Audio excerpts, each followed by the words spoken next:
Hello everyone, welcome back to my channel. In today's video, we are going to see how we can create SharePoint list modern calendar view with Power Automate.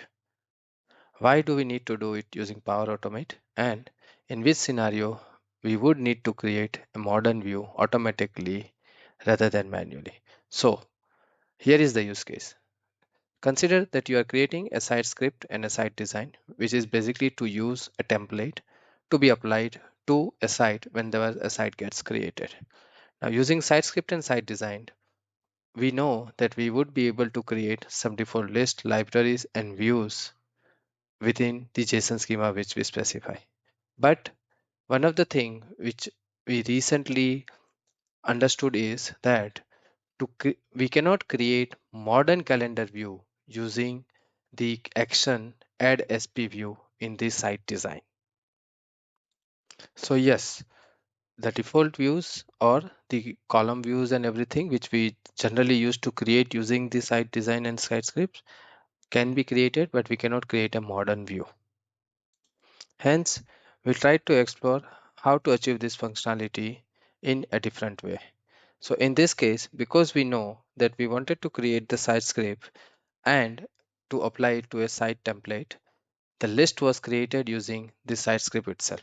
But what we did is we kind of found a way to trigger an HTTP Power Automate flow whenever the site template is created, and the creation of the modern view would be done from Power Automate. For this case, we do not have any default actions which are available. So what we are going to do is we are going to make an HTTP request call to the SharePoint. Let me show you how we can do that. For simplicity, what I'm going to do is I'm going to just use a manual trigger flow. This is kind of an show and tell kind of video. So the flow is already created, but I will show you what are some of the tips and tricks to find the actual JSON object which would be required. So first and the foremost thing is manually trigger the workflow.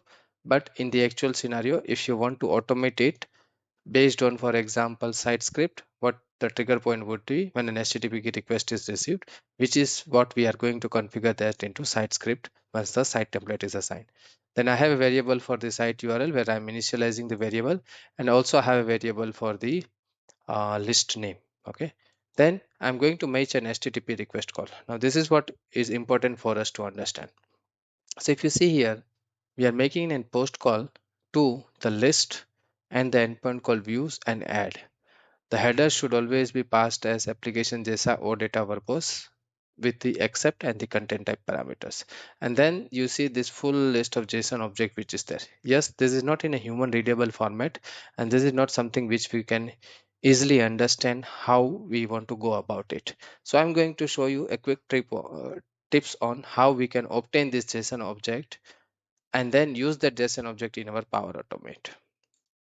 So the idea here is to replicate what SharePoint does whenever we are going to create a new view which is of type calendar. Okay, so consider this is my SharePoint list and I already have a calendar view. Okay, but in this case, consider you don't have a calendar view because we won't be able to create a new calendar view from the site script or anything. Okay, so I will go to developer tool and open the developer tool and keep the network tab open. From here, what I'm going to do is I'm going to add view and I'm going to say calendar. Now, please understand that this is one-time activity which we are doing as a developer to find out what would be the actual JSON object which we wanted to do, which we wanted to use while making an HTTP request call. So I'm going to say test calendar modern view, and here we are going to keep an eye on the network tab. So once you do create, it has already created it, and here if you see, what it did is it made an HTTP call to the endpoint add. And if you see in the payload, this is where we already have the request payload which would be required. So what we need to do is we need to copy this, come to our Power Automate, and we have to simply paste it here. Okay. With this, what it will do is whatever would be the required parameters, configurations, properties, etc. to be set to create a modern calendar view, which we do it manually by using the out of the box SharePoint view, can be also automated. So I'm just going to save this. And what I'm going to do is I'm going to now delete this view because this is not needed anymore. For simplicity, as we are using the same list, what I will do is I'm going to go test manually and let's test the flow, right? So I'll say connect. So my flow has run successful and it had made HTTP request. Now if you go to your SharePoint list, right now there is only one calendar view. If I am refreshing it, you can see that a new test calendar view which we created using Power Automate has automatically been created.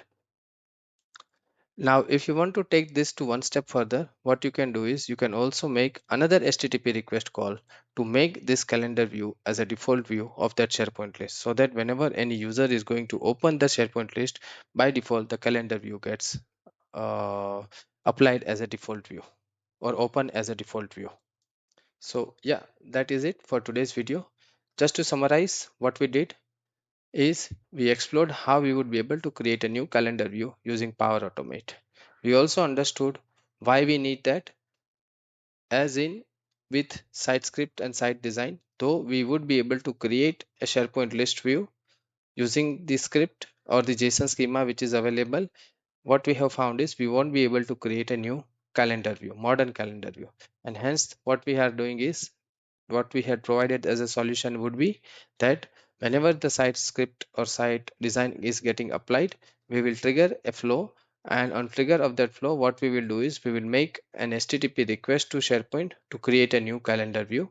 And the tips or trick here is to find out what kind of JSON objects would be created, which is we have shown by using the network tab, creating the calendar view manually and copy the JSON object and use it here. Thank you. That's it for today. See you soon.